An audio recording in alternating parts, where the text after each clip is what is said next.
जय हिंद दोस्तों, स्टार्ट करते हैं क्वांटम कैट बुक का एवरेज चैप्टर और इसका आज हम करेंगे लेक्चर नंबर 7। हम 1 से लेकर 30 तक क्वेश्चन कर चुके हैं आपके लेवल 2 के। आज हम स्टार्ट करेंगे क्वेश्चन नंबर 31 से। 31 क्वेश्चन कोई मैथमेटिक्स का क्वेश्चन नहीं है, जस्ट रीजनिंग का क्वेश्चन है। एक इसमें कहता है आउट ऑफ 5 इंटीग्रल नंबर्स, यानी कि 5 इंटीजर्स है, C is the average of A and D. देखो आपको पता है कि एवरेज का मतलब क्या होता है, जैसे सी ए और डी का एवरेज है, यानी कि सी जो है ना इन दोनों के बीच में होगा कहीं ना कहीं। मैं ये नहीं कहता बिल्कुल मिडल में होगा, लेकिन सी एक नंबर से छोटा होगा और एक नंबर से बड़ा होगा, तभी तो एवरेज पॉसिबल है। जैसे मान लो एक नंबर 3 है और एक नंबर 9 है, इनका एवरेज कितना होता है 6। तो 6 क्या होता है, इनमें से एक नंबर से बड़ा होगा और एक नंबर से क्या होगा छोटा, तभी वो एवरेज बन पाएगा। अदरवाइज ऐसा पॉसिबल नहीं है कि एवरेज जो है या तो दोनों नंबर से छोटा हो और या दोनों नंबर से बड़ा हो, ऐसा कभी भी पॉसिबल नहीं होता। तो सी ए और डी का एवरेज है। फिर आपको ये कहता है कि बी जो है ना वो ग्रेटर है सी से। गिवन क्या है आपको, बी सी से बड़ा है और लेस देन है डी से, और बी क्या है डी से छोटा है। ये कंडीशन आपको गिवन है, मैंने यहाँ पे लिख दी। फिर कहता है also B is the average of A and E. अब बी जो है ए और ई का एवरेज है, तो आपको बताना है मिडिल मोस्ट नंबर कौन सा है इनमें से।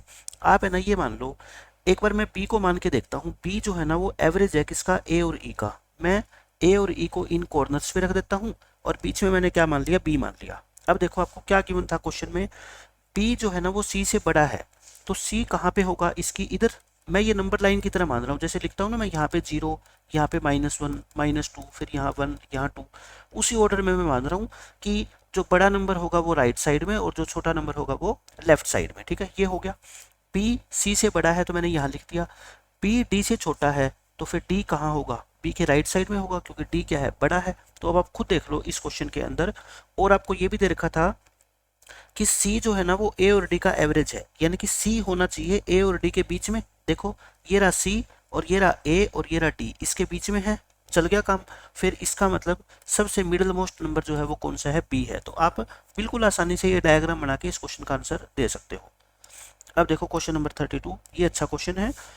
इसमें कहता है average age of Donald, his wife and 2 children is 23 years. इन चारों बंदों की, यानी कि एक इसकी एवरेज, इसकी डोनाल्ड और एक इसकी वाइफ, 2 बच्चे हैं इसके।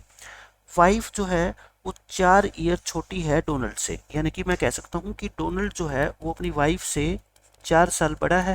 क्वेश्चन में कंडीशन दे रखी है और इन चारों की एवरेज कितनी है, 23 है। फिर कहता है his wife was 24 years old when his daughter was born. यानी कि देखो फैमिली में 4 मेंबर है, एक तो डोनाल्ड है, एक इसकी वाइफ है, मैं उसको डब्ल्यू लिख रहा हूँ, एक इनका सन है और एक इनकी क्या है, डॉटर है। और चारों की एवरेज एज 23, यानी कि टोटल की बात करूँ तो 92 ईयर्स है आज की डेट में। फिर कहता है इसकी वाइफ 24 साल की थी जब इनकी बेटी पैदा हुई। फिर वो 32 ईयर्स की थी, ही का मतलब डोनाल्ड, जब उसका सन पैदा हुआ। तो बताओ एवरेज एज डोनाल्ड की और उसकी डॉटर की। मैं सिंपल आपको टेबल बना के दिखा देता हूँ, कोई भी बच्चा ऐसा नहीं होगा जिसको ये टेबल समझ नहीं आएगी, बिल्कुल आसानी से समझ जाओगे कि ये क्वेश्चन में कहा क्या गया है।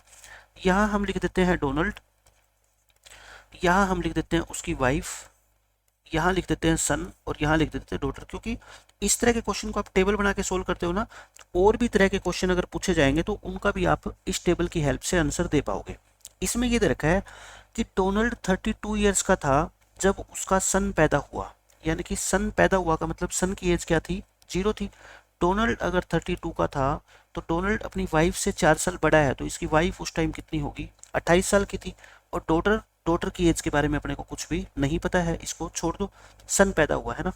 फिर कहता है इसकी वाइफ 24 साल की थी जब डॉटर पैदा हुई। अच्छा डॉटर पैदा हुई, इसका मतलब डॉटर की एज उस टाइम 0 थी जब इसकी वाइफ कितनी, 24 साल की थी, तो ये 28 का होगा। आप क्या मेरे को इन दोनों लाइनों से बता सकते हो कि यहाँ नीचे से ऊपर आते वक्त कितने साल का डिफरेंस है, 4 साल का। तो मतलब यहाँ पे डॉटर कितने साल की होगी, 4 साल की। कब, जब ये सन पैदा हुआ, यानी कि डॉटर सन से 4 साल बड़ी है, इससे मैं ये भी बता सकता हूँ। ठीक है, एवरेज एज आपको बतानी है किसकी, डोनाल्ड की और डॉटर की। अब आप मेरे को ये बता दो यहाँ पे इनकी टोटल एज कितनी है फैमिली की। यहाँ पे मैं लिख देता हूँ क्या, टोटल। स्टार्टिंग में कितनी थी, 92 थी ना, और यहाँ पे आके कितनी है, देखो 60 और 64, यहाँ पे आके कितनी है, 64। आप मेरे को ये बताओ जब डॉटर पैदा हुई थी जब डॉटर 4 ईयर की थी तो इनकी एवरेज एज कितनी थी 64, लेकिन आज की डेट में इनकी एवरेज एज कितनी है 92। इसका मतलब 4 मेंबर की टोटल एज 28 बढ़ गई। 28 कब बड़ी होगी, जब सारे 7-7 साल बड़े होंगे। इसका मतलब मैं एट प्रेजेंट की बात करूं, मैं क्या बात करूं, एट प्रेजेंट की, तो मैं कह सकता हूं डोनाल्ड कितने साल का होगा, आप मेरे को बताओ। जब बेटी 4 साल की थी तो डोनाल्ड 32 का था, है ना। लेकिन आज की अगर मैं बात करूं तो ये 4 7 7 साल बढ़ गए, तो ये 39 का हो गया। और डॉटर 4 + 7 ये 11 की होगी। एवरेज कितनी होगी बताओ इनकी, 39 + 11/2 यानी कि 25 ईयर। तो आज की डेट में इन दोनों की एवरेज एज कितनी है 25 है। बिल्कुल आसानी से देखो मैंने टेबल बना दी।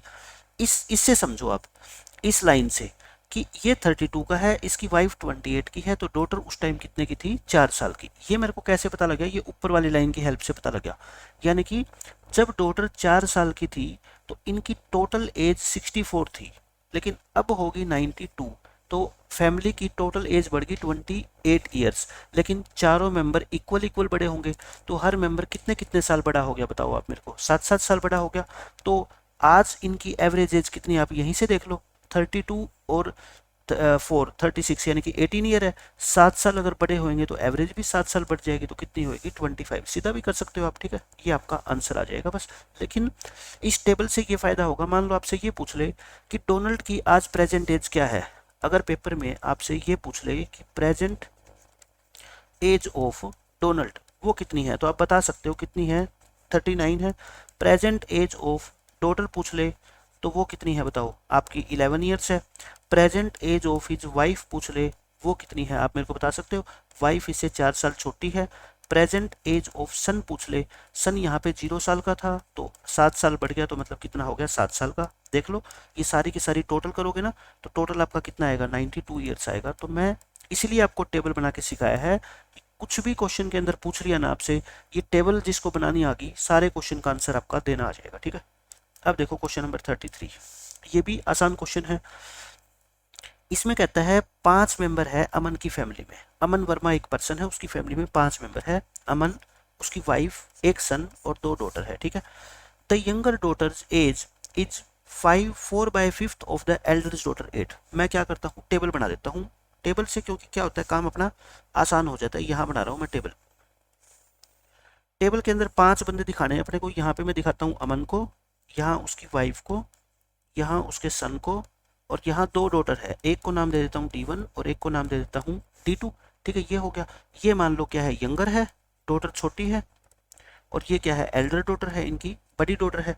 अब क्वेश्चन में क्या गिवन है देखो, जो यंगर डॉटर है ना वो एल्डर डॉटर की एज की 4/5 है। यानी कि अगर एल्डर की एज 5x है तो इसकी कितनी है 4x। मान सकता हूँ मैं, हो गया खत्म। एज ऑफ एल्डेस्ट डॉटर, जो सबसे बड़ी डॉटर है, डॉटर तो 2 ही है, तो ये यंगर है तो ये क्या होगी, बड़ी होगी। एल्डर कह लो या एल्डेस्ट कह लो इसको, वो 3/8 टाइम्स है अपने फादर की। तो मेरे को बताओ फादर अमन की एज फिर कितनी होगी, इसकी डॉटर की एज की, अगर डॉटर की 3/8 है तो इसकी 8/3 हो जाएगी। मतलब कि अमन कितने साल का है आज, 40x/3 ईयर का है, ठीक है। हो गया ये भी काम। इसको मैं इरेज कर देता हूँ यहाँ से ताकि कंफ्यूजन ना हो, ठीक है, ये समझाने के लिए लिखा था, हो गया। फिर कहता है सन की एज है ना वो 1/5 है अपने फादर की। तो बताओ इसका 1/5 यानी कि 5 से क्या कर दो, डिवाइड कर दो, तो कितना होएगा आपका 8x/3 हो जाएगी। ये भी हो गया। फिर कहता है 4 ईयर्स एगो, आज से 4 साल पहले, the age of her wife was 8 times the age of her son. तो बस इससे आपको क्या निकालना पड़ेगा, वाइफ की एज निकालनी पड़ेगी। देखो 4 साल पहले, 4 ईयर्स एगो की बात कर रहे हैं ये, ठीक है। 4 ईयर्स एगो, सारे 4 साल छोटे होंगे, तो ये भी क्या होगा आपका 4 साल छोटा होगा, ठीक है, टुडे से। और इसकी वाइफ की एज जो है ना, यानी कि वाइफ की एज 4 साल पहले इसका 8 गुना थी, यानी कि 8 टाइम्स थी 8x/3 - 4 का। तो कितना हो गया ये 64x/3 और माइनस के 32। यहाँ पे ये थी 64x/3 - 32 4 साल पहले। तो बताओ मेरे को प्रेजेंट में कितनी है ये, प्रेजेंट में 4 साल बढ़ जाएगी ना, -32 है, 4 जोड़ोगे तो -28 हो जाएगा। तो ये ऊपर वाली लाइन क्या होगी, सारी की सारी ये इनकी प्रेजेंट एज होगी 500 मेंबर की, ठीक है, होगी। अब क्वेश्चन में क्या गिवन आप देखो। अब कहता है now the sum of the ages of younger daughter and his wife according to question लिखें। यंगर डॉटर और वाइफ की एज को जोड़ दो। यंगर डॉटर कितनी है 4x की, और वाइफ कितनी है 64x/3 माइनस 28। इनका सम इक्वल है किसके, age the sum of the age of Aman and his son. Aman की एज कितनी है बताओ 40x/3, और सन की एज कितनी है ये रही 8x/3। तो बस यहाँ से आप क्या निकाल लो, x की वैल्यू आसानी से सोल्व करके निकाल सकते हो आप। कितना आ जाएगा 1, x1 आ गया। आपको एवरेज एज निकालनी है पूरी फैमिली की, तो बताओ एवरेज एज कितनी आ जाएगी, इन पांचों की एज को ऐड करके और 5 से क्या कर दो डिवाइड। x की जगह 1 लिखोगे तो बताओ क्या हो जाएगा 40/3 हो जाएगा, x को 1 लिखोगे तो 64/3 हो जाएगा माइनस 28, x को 1 लिखोगे तो 8/3 हो जाएगा, और x को 1 लिखोगे तो 4, x को 1 लिखोगे तो 5, और डिवाइड कर देना किससे 5 से। आंसर आ जाएगा आपका जो भी सोल्व करके, ठीक है। देख लो ये कितना आएगा आपका 104, और ये कितना आ जाएगा 112। ये आपका आ गया 112 डिवाइड बाय 3, 104 और 8, ठीक है। और ये 9 माइनस 28 माइनस के 19 हो जाएगा, सॉरी ये कितना हो जाएगा आपका माइनस के 19, और डिवाइड बाय क्या है 5 है ही आपका, तो इसको सोल्व कर लेना बस। 1/5 19 ये 57 43, और ये कितना आएगा 55/3, यानी कि आपका कितना आ गया ये 11/3। कहीं ना कहीं क्या है कोई मिस्टेक करी है मैंने।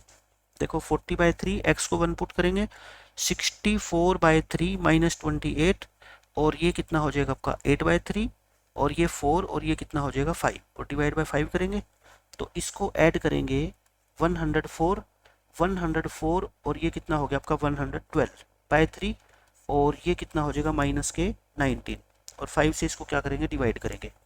5 से डिवाइड करोगे तो आपका आंसर जो है वो देख लो कितना आएगा। कहीं ना कहीं हो सकता है कैलकुलेशन में मिस्टेक हो गई हो। 4 साल पहले एवरेज एज निकालनी है फैमिली की, तो 5 से डिवाइड करेंगे 112, ये माइनस 28 है, सही लिखा है हमने। तो ये कितना आ गया आपका 1957 43 और 12 55, 11/3। इतनी छोटी तो नहीं हो सकती फैमिली की एवरेज एज तो यहाँ पे हमने ये होगी 40/3, ये 4x, ये 9x, 8x और 28 हमने माइनस किया। इसमें हमने मिस्टेक कहाँ करी है ये देखना पड़ेगा। 4 साल पहले वाइफ की एज 8 गुना थी अपने सन की एज की, मैंने यही लिखा था क्या 8x/3 माइनस 4, और इसका 8 टाइम्स थी तो 64 और माइनस 32। 4 साल पहले ये थी, तो आज क्या हो जाएगी 4 साल बढ़ा दो इसको। और फिर क्वेश्चन में कहता है यंगर डॉटर और उसकी वाइफ, यंगर डॉटर ये वाली है यानी कि 4x, और इसकी वाइफ की ये है, वो इक्वल है किसके, same age the sum of the age of Aman and son. तो यहाँ से x की वैल्यू आपकी कितनी आ जाएगी 1, x की वैल्यू 1 आ गई, तो फिर आंसर आपका आना चाहिए average age of the family. Family में 5 मेंबर है, पांचों मेंबर की टोटल एज करके और 5 से क्या करते हैं हम डिवाइड। एक बार और चेक कर लेते हैं 40/3, और ये आपका x को 1 पुट करोगे तो 64/3 माइनस 28, 8/3 हो जाएगा ये, और ये कितना हो जाएगा 9 हो जाएगा। इसमें से माइनस करोगे 19, और ये आपका कितना होगा 40 प्लस 64 104, और 112/3। एक बार आप इसको चेक कर लेना कैलकुलेशन में, कॉन्सेप्ट में कोई गड़बड़ी नहीं है। x की वैल्यू 1 आएगी सोल्व करके, और उसके बाद अमन वर्मा फैमिली यंगर डॉटर है, ये सब कुछ सही लिखा है मैंने। हाँ मैं एक गलती कर गया यहाँ पे, मैंने जब क्वेश्चन को सोल्व किया था x की वैल्यू 1 मैंने इस हिसाब से निकाली थी। मैं आपको बताता हूँ यहाँ पे ये जो फ्रैक्शन की अंदर वैल्यू है ना, ये सारी की फ्रैक्शनल वैल्यू, मैंने इसको क्या किया था फ्रैक्शन को हटा दिया था 3 से मल्टीप्लाई करके। हर एक को मैंने क्या कर दिया था प्रेजेंट एज में 3 से मल्टीप्लाई कर दिया था। मतलब ये कितना हो गया 15 हो जाएगा, ये 12 हो जाएगा, ये 8x हो जाएगा।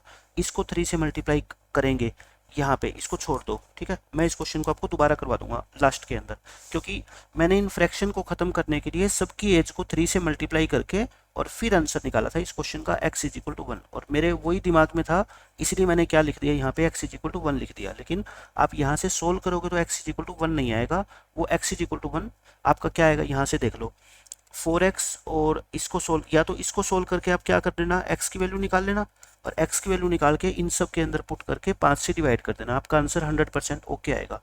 नहीं तो आप क्या करना, इसको सबको 3 से मल्टीप्लाई कर लेना यहाँ पे, ताकि फ्रैक्शन रिमूव हो जाए क्वेश्चन से, और फिर ये कंडीशन रख देना यहाँ पे, और फिर वहाँ से क्या है इसकी वाइफ की एज आ जाएगी, और फिर इक्वेशन बना के x इज इक्वल टू क्या आ जाएगा 1, और फिर आपको क्या करना है, पांचों की एज को जोड़ के 5 से डिवाइड कर देना, 100% ओके आएगा आपका आंसर। ये देखो अब इस क्वेश्चन में क्या कहता है, ये आसान सा क्वेश्चन है। इसमें कहता है एवरेज वेट एक पॉलिटिकल पार्टी का एक साल कम हो जाता है कब, जब नए पॉलिटिशियन ज्वाइन करते हैं पार्टी को जिसकी स्ट्रेंथ जो है ना वो 1/4 है ओल्ड स्ट्रेंथ से। यानी कि स्टार्टिंग में मान लो 4 मेंबर थे किसी पॉलिटिकल पार्टी के अंदर, तो नए कितने आ गए, एक नया कितना आ गया, एक मेंबर और आ गया। यानी कि मैं यहाँ पे लिख दूँ ये क्या थे आपके ओल्ड मेंबर थे, और यहाँ पे मैं क्या लिख देता हूँ, न्यू मेंबर्स लिख देता हूँ। ठीक है, ओल्ड मेंबर की स्ट्रेंथ की मैं बात करूं तो ये 4 थे, तो ये नए कितने आए हैं, एक। फिर कहता है total weight of the new politician is this, नए जो पॉलिटिशियन आए हैं ना उनका टोटल वेट ये है। नए पॉलिटिशियन कितने आए हैं मेरे को नहीं पता, मैं मान लेता हूँ ये 4x थे, और ये कितने आए हैं बताओ, x आए हैं, तो इनका एवरेज कितना हो गया बताओ, 209 बाई x हो गया, ये इनका एवरेज हो गया है ना। What is the new average weight of all the politician, मतलब कि देखो मैं ग्रुप मेथड लगा रहा हूँ यहाँ पे, ग्रुप के अंदर टोटल मेंबर कितने हो गए, अब 5x हो गए ना, नया एवरेज निकालना है। अगर ये कहता है it is given that in any case number of politician जो है ना वो 50 और 100 के बीच में होना चाहिए।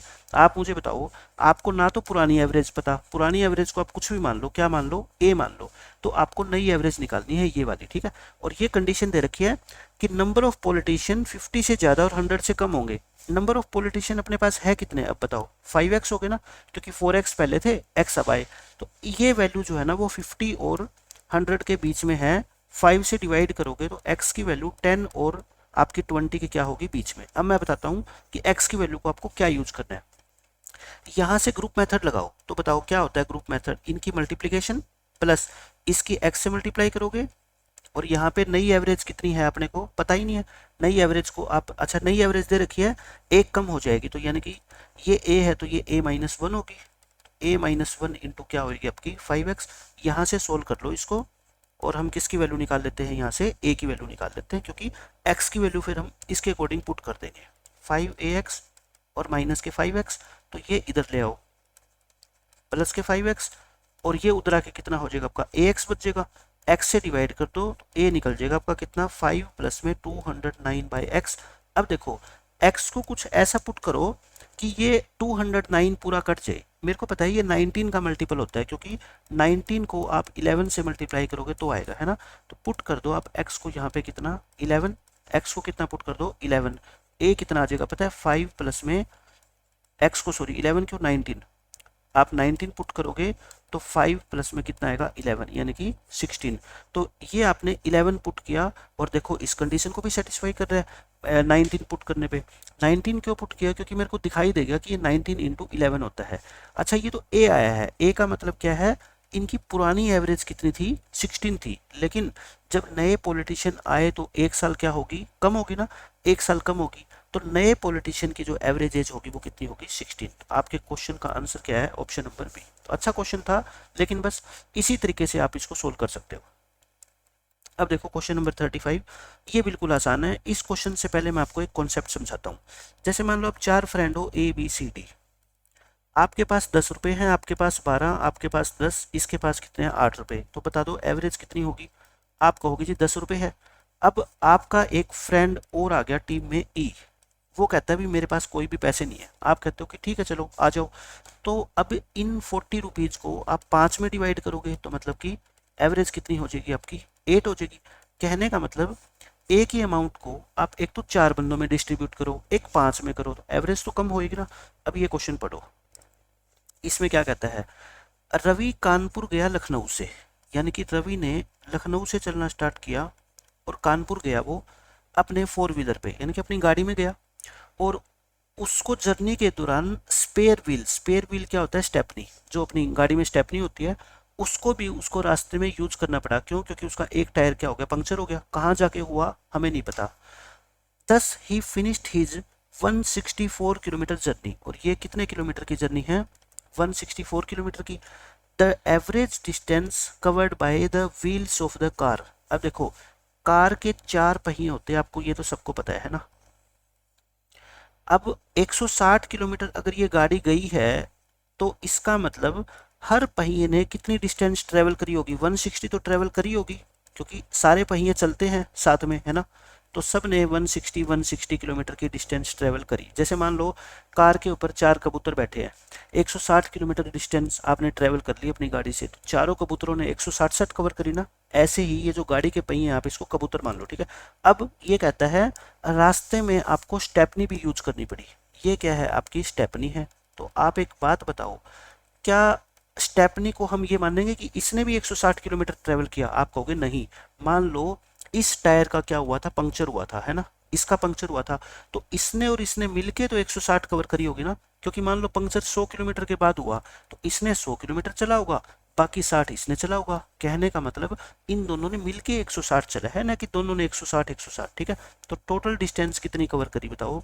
टोटल 160 इंटू 4 ही करेंगे ना, क्योंकि एक टाइम पे तो गाड़ी के अंदर 4 पहिए ही काम करेंगे, पांचवा पहिया तो एक अगर पंक्चर होगा तो वो काम नहीं करेगा, दूसरा स्टेप नहीं काम करेगी, है ना।